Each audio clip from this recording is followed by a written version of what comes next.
there, your hand in mine. Everybody knows that love travels in search. Why don't you come with me? Taste is never luxury. I wanna give you all of me,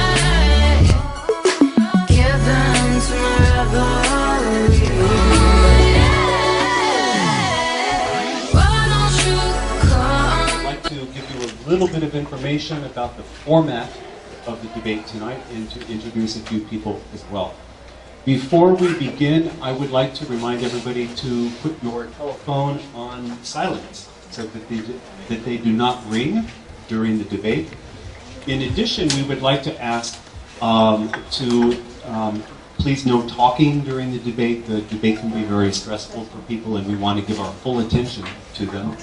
And that the cafe coffee machine, we are asking that they not steam any milk during the debate. So other than that, I think we are about ready. Let me tell you a little bit about the format. We have two teams. We have the Marrakesh team. Marrakesh, raise your hand.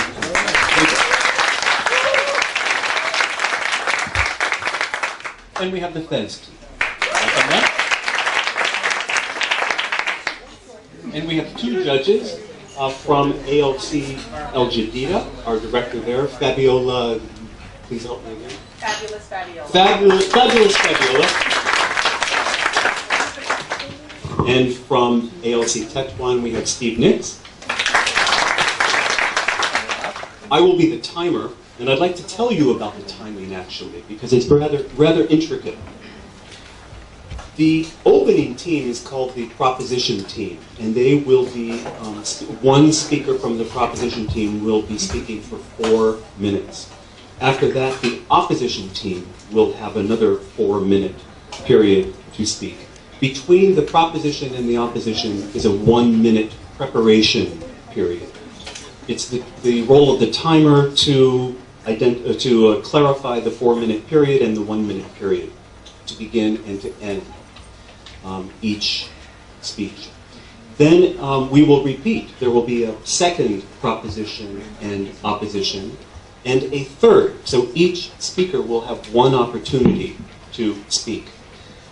Finally, one speaker from each team will conclude, and that will be changed from a 4-minute time period to a 3-minute. So it will be 4, 4, 4, and then 3. Up to 4. They don't have to go to 4 if they don't wish to. Also, you may hear an interruption by the opposing team. The opposing team is allowed to interrupt with a point of information. However, they are only allowed to interrupt with a point of information during the 2nd and 3rd minute, not during the 1st and 4th minute. That's one of the things that we will be looking for here. So, I think we are ready to begin. The proposition team is Fez or Marrakesh? Fez, are you ready, Fez? Yes. Terrific, thank you. Mr. President, dear judges, ladies and gentlemen, respected members of the opposition, good evening. It is an honor to be here among you today in this lovely atmosphere. So the issue we are debating today is very important since it decides on the lives of many drug addicts who are confused for mere criminals. Addiction is a mental illness according to the National Institute on Drug Abuse and have no control over their actions. We believe that drug addicts charged with a drug-related crime is a public health problem and not a criminal justice one. A person who committed a crime while under drug control is not a criminal but a sick person first and foremost. If they commit crimes, it is usually a direct result of addiction and not just a criminal behavior. That is why we should not send them to prison, but rather send them to treatment or rehabilitation centers, which are set up to deal with the physical, mental, and medical needs of an addict. Jail is not the right and the appropriate place for a drug addict.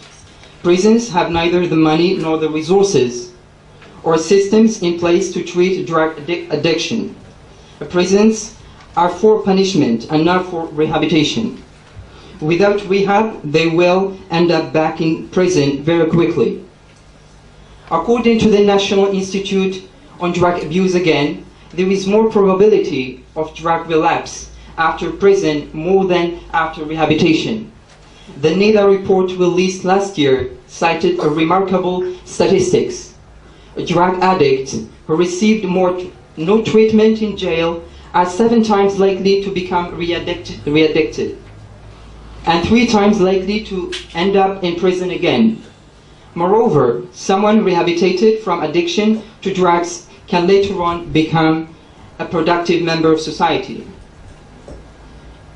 Drug addicts should have the right to be treated before they are punished. We cannot punish them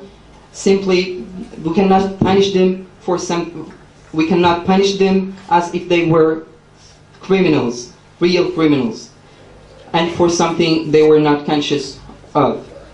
Distinguished judges, ladies and gentlemen, I beseech your reason, please support this motion. Thank you very much.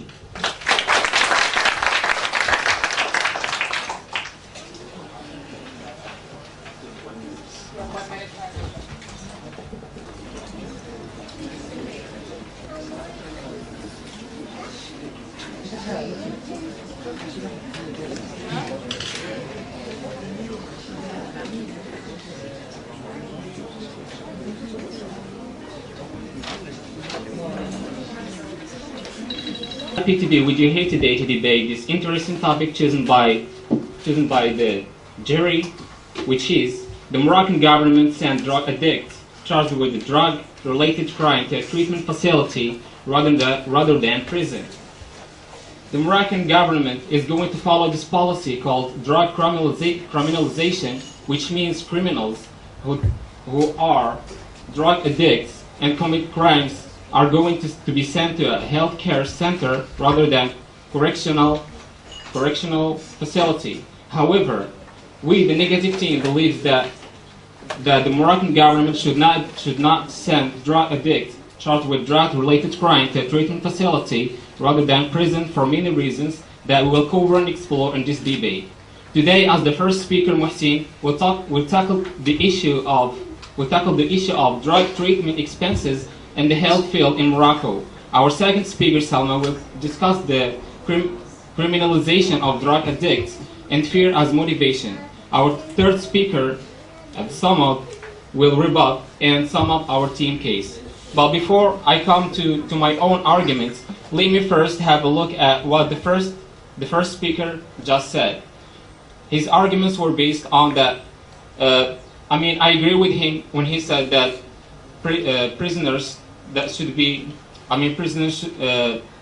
drug addicts and their drug use should go to prisons rather than center facility because they are doing something that they are unconscious of, that they are mentally ill. But the fact here in Morocco that treatment facilities are really expensive, and according to rehab.org, one of the official websites for worldwide rehabilitation centers, some of the recovery options for drug addicts cost between $40,000 to $27,000 per person for a 30 days program. Ladies and gentlemen, if you don't know what $27 in Moroccan dirham, it's around 260,000 dirhams, and that is if you want to provide high quality care and medical service. Now, do you think that Morocco addicts can afford that? I don't think so. According to a 2016 report done by the United Nations about human resources in Africa, 12% of Moroccans live under the line of poverty. 44% of Moroccans are poor, and if you think that Moroccan government will take care of it, you are totally wrong. According to Morocco News World, Morocco is still suffering from numerous economic challenges that we will spend days discussing. Morocco can even fund education properly, let alone fund drug treatment. In addition, the health field in Morocco is one of the most troubled fields in the country that numerous Moroccan governments have been trying to solve for decades without any result.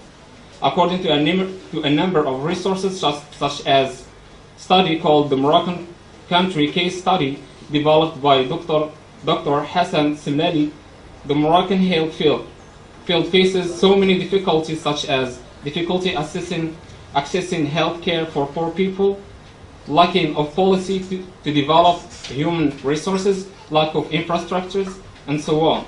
Therefore, the grounds aren't set for drug addiction treatment. Thank you, opposition.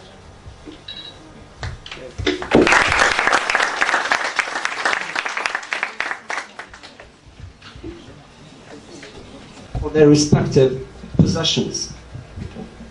So let me first start by rebutting the claim saying that building prisons is not expensive, but creating rehabilitation centers really is. Well, members of the opposition are supporting imprisonment. They are enforcing the rise of crime. They are neglecting what all these drug users are suffering from. We believe that priority should be given to curing them first, before punishing them. We believe that prison will not cure them, will not cure their addiction. Even after coming out of prison, they will remain drug users, and they will remain drug addicts, and they will be more likely to go back to prison very quickly. Thank you. Distinguished members of the jury, dear ladies and gentlemen, if you give it some thought, you will realize that the roots of this problem can be related to the state itself in the first place, before putting the blame on the addicts. The major problem is drugs, and by being lenient with drug dealers, the state takes most responsibility of the resultant consequences. They're members of the jury, they're distinguished ladies and gentlemen. It's really unfair of the state to only punish the addicts instead of rehabilitating them. As a matter of fact, it's neither drugs nor its use which cause crimes. Rather, it's drug laws and unreasonably inflated black market drug prices which cause crime. It's actually the proper role of the government to prevent and curtail drug-related harms. Dear members of the jury, dear ladies and gentlemen, we are here standing for a very important issue, which is against humanity. Punishing someone who is not responsible for something that cannot control will be just a waste of time, because we are just reproducing and not putting an end. So, the distinguished members of the jury, ladies and gentlemen, I will beseech you hard to vote for our motion, which says that we should cure these drug addicts instead of punishing them and imprison them. And thank you so much.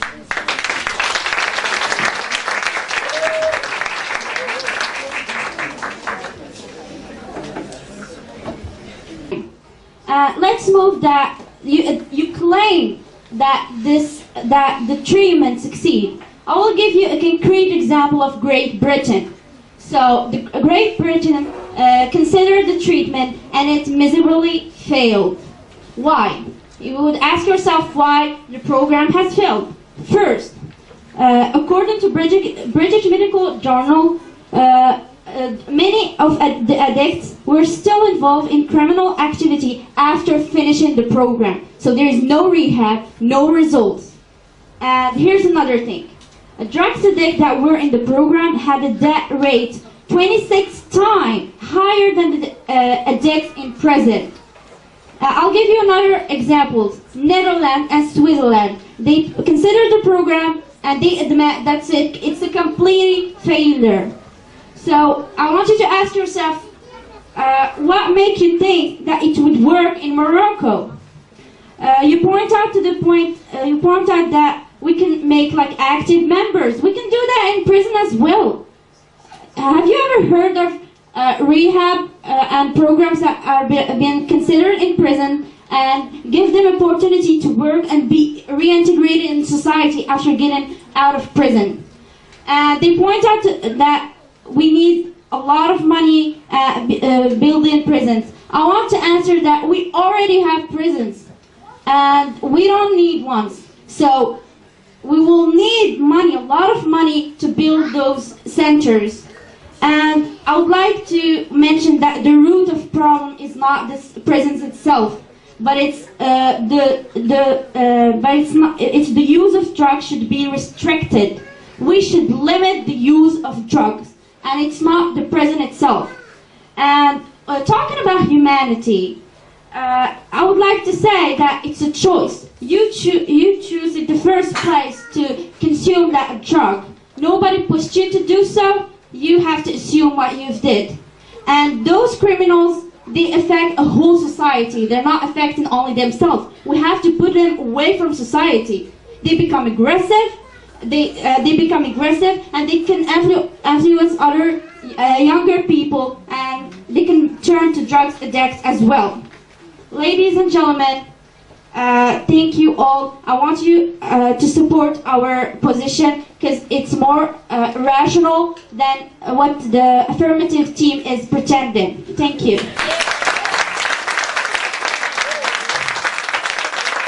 Going back to the arguments that were provided by the opposition team. First of all, the label criminal, if it was given to these drug addicts, it was given by those who want to send them to jail for the rest of their lives or for years of their lives, and not by people who actually want them to get proper help and proper treatment as decent human beings. Second of all, just because the rehabilitation programs have failed in other countries, it does not mean that it will be the case for Morocco as well. If we think that way, we are dooming the future of thousands of drug addicts who are in desperate need of help. And if rehabilitation programs have failed, then how is prison of any help, or how can prison be considered any better? Because we know that the environment provided by prison only supports more crime and more violence and more drug addiction, and not the opposite. They have also said that drug addicts, even after rehab, are more likely to become more aggressive and more violent. I would like to say that prison is no different. When they're in prison, they're with other prisoners, they're with other criminals, so the environment is encouraging more violence as well.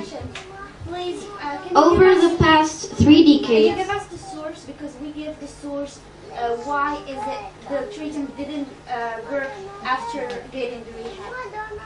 I would like to finish my speech, please. Over the past 3 decades, the rates of drug abuse and addiction have shown no signs of improving, despite the continuous efforts to make the problem go, by arresting and incarcerating as many drug users as our prison can possibly hold.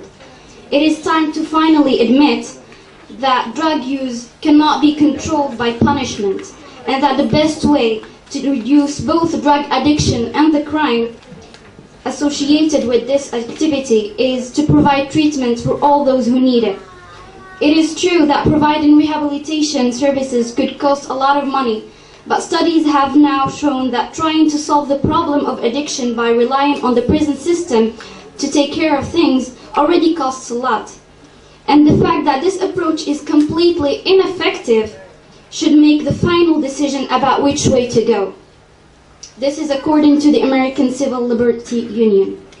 We are not only treating someone who is in need for help, but we are also preventing future crimes from happening, which can be associated to drug use. And consequently, we are helping them to become better citizens rather than only putting them in jail and labeling them as bad people for the rest of their lives. Prison alone does not fix the drug problem. It only makes it worse and aggravates their situations. Drug addicts should be helped first, not jailed. Thank you. Thanks to our lovely audience. So, to pick up where we left off, I'm the third speaker of the negative team. And my job will be to give a brief summary, will be first to refute and rebuttal all their arguments, then I will give a brief detailed summary of ours. First, I want to refute the first speaker of the affirmative team. You said that addiction is a disease. No, it's not. It's a choice. Because it starts with drug use. When you take drugs, you know what you signed up for. Therefore, it's a choice. You're making it a policy and it failed miserably. Drug addicts return to drug addiction right after treatment, according to the British Columbia reports. Then I want to refute the second. Speaker of the affirmative team. You said that building facilities is expensive. Well, it is expensive because we already have prisons. Therefore, we need to use prisons. You said that drug addicts always return to drugs after prison. Based on what statistics? If you can provide us with statistics, that would be awesome. The third speaker of the affirmative team. It doesn't matter where the label criminal came from. It's there already. We also have to look at the odds. Do you think Morocco could successfully adopt a policy that failed in Great Britain and Switzerland? I don't think so. Also, just because prison hasn't changed anything doesn't mean treatment facilities will. That's a logical fallacy called the slippery slope. Moving on to the summary. So far, our first speaker, Muhsin, has clarified in details the problem of covering drug treatment here in Morocco. He showed the predicament of privatizing treatment or making it state-funded, which is a dilemma, and he showed that they both don't work. According to the United Nations statistic of poverty in Morocco, remember that 44% of Moroccans are poor, ladies and gentlemen. And Morocco has crippling economic issues according to sources like our own Moroccan High Planning Commission. He then went on to give us a picture of the reality of healthcare in Morocco, which is a disaster. Drug treatment falls under the healthcare field. Therefore, if the healthcare system is a disaster, drug treatment is going to be a disaster as well. Moving on to our second speaker, Selma. She gave a clear, detailed argument that drug addicts are still criminals after all. What's the definition of a criminal? It's someone who commits a crime. What's the definition of a crime? It's an illegal activity. Well, drug use is illegal, therefore it's a crime, which means drug addicts are still criminals after all. Plus, the motion says drug addicts who commit drug-related crimes. Look how many crimes are there. The motion itself describes them as criminals. Therefore, they should pay for their crimes and be sent to prison. Selma then went on to explain how fear is one of the best motivators, according to psychology, evolution, and human behavior studies like Charles Darwin's study of the expression of emotions in men and animals, published in 1872. Fear is what keeps us in check, especially here in Morocco because of our culture. Thank you. Dear distinguished members of the jury, dear audience, today's debate will determine how the rest of the lives of thousands of addicts will be like. Whether they are going to become useful and good members of the society, or if they will spend years in jail without getting any sort of help while being labeled as bad people or as criminals. Drug addicts are not conscious of their actions and were not in their right minds when they carried out their crimes. Therefore, before deciding to punish them and make their situation worse by locking them up in prison, we should provide them with the proper mental and physical help that they need as sick people and as human beings with dignity. Our real enemy is drugs. That's what we should be fighting against. The problem should be traced back to its roots and dealt with once and for all. Jail is not the best nor the ultimate solution for drug addicts. It's not going to help them nor rid them of their addiction. A drug addict is a sick person and should be treated as such.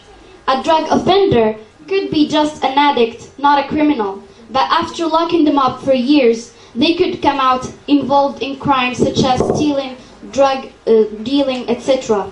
Addicts would be under the influence of drugs and would not think clearly. We want to encourage them to seek and get help, not aggravate their problem by locking them up in jail. Quitting is not an option of will. Most addicts want to change and are not happy with whom they have become. Addiction is a case of mental illness, physical illness, and even spiritual struggle. But how does the state deal with all this? By locking them up in jail for years.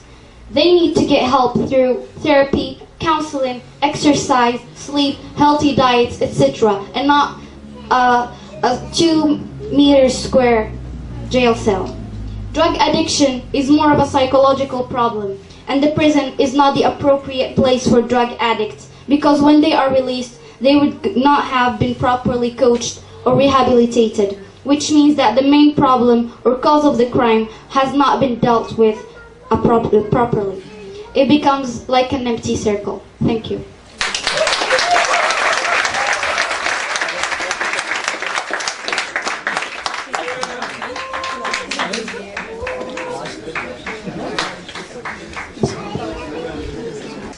And they have a misunderstanding of concepts that are related to this topic.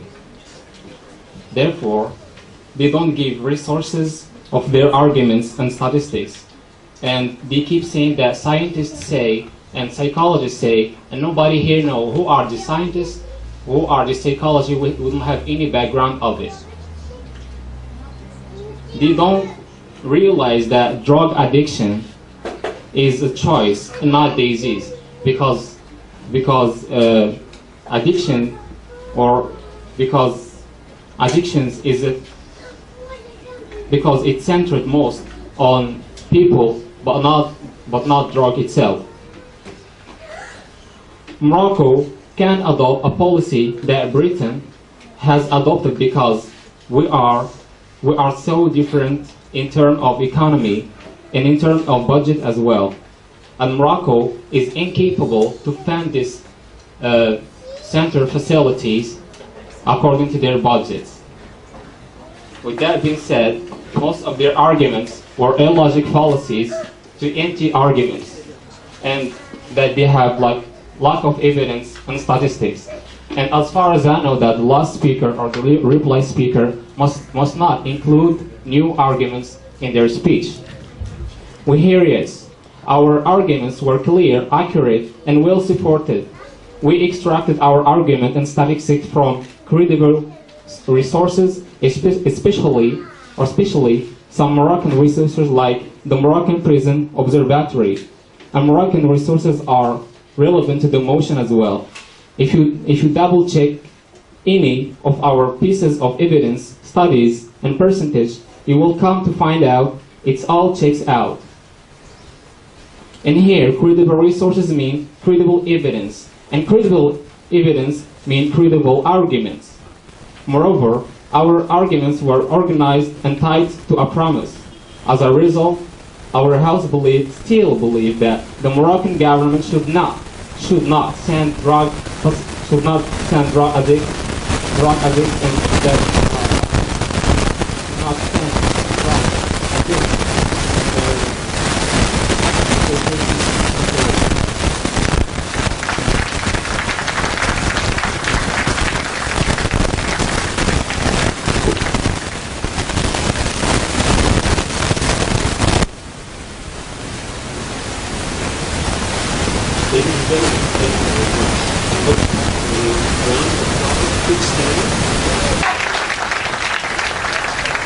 All agree it was a very close competition. We are going to remove ourselves from the room for 15 minutes, and we'll meet back here in 15 minutes. Okay? Thank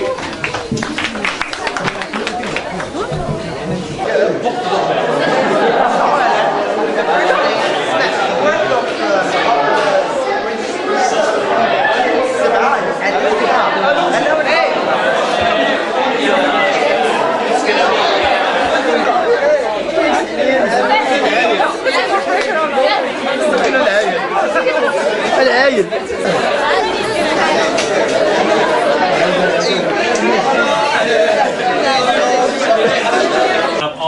guys here at our center today. You guys are an amazing audience. Oh my God, so many of you guys. So happy to see all of you guys here. I am going to go ahead now because we have to move on to the public speaking competition. So we're going to go ahead and make the announcement for the debate. And before I make the announcement, I just wanted to say I spoke to the judges from both debates, and in both debates it was very, very, very close. It was, I mean, the reason why we're starting the public speaking late now is because the judges really had to comb through every little detail very carefully because it was so close. If it wasn't close, we would have already been started. So that's just to say that both debate teams, all 4 debate teams did an excellent job, and it was really, really close, so great job to all the debate teams.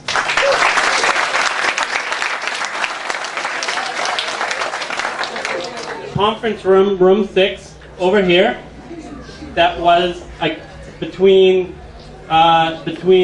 Tangier and Rabat. The winner for that was Tangier.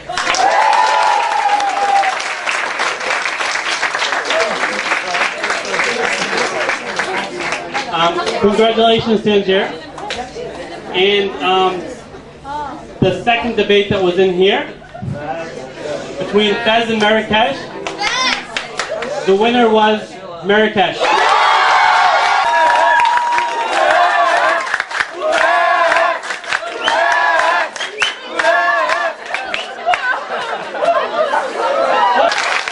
You guys are here because you did an awesome job.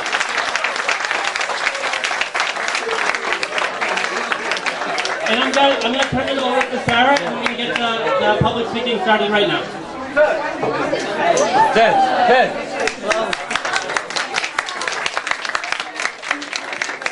All right, really quickly, we're going to decide who the proposition and the opposition will be for the final debate. Heads will be Tangier for the proposition. That's how we'll do it. Steve? Okay. Tails, which would be Marrakesh. You will be the proposition. Okay, so we're going to get started.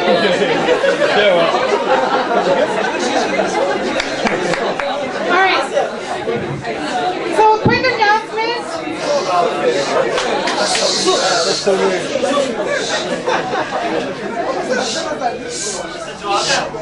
All right. So, we're going to get started with the public speaking part of the competition. I will call your name. You will come up and we'll ask you if you're doing an informative speech or a persuasive. You have 6 minutes. There will be the microphone you can take it off and you can walk around with it. You can not use the microphone, whatever you feel the most comfortable with. You have 6 minutes to speak. I will hold up a sign when you have 1 minute left. If you go over the time, points will be deducted, but I will not cut you off until you're at 8 minutes. Okay? Yeah. All right, let's give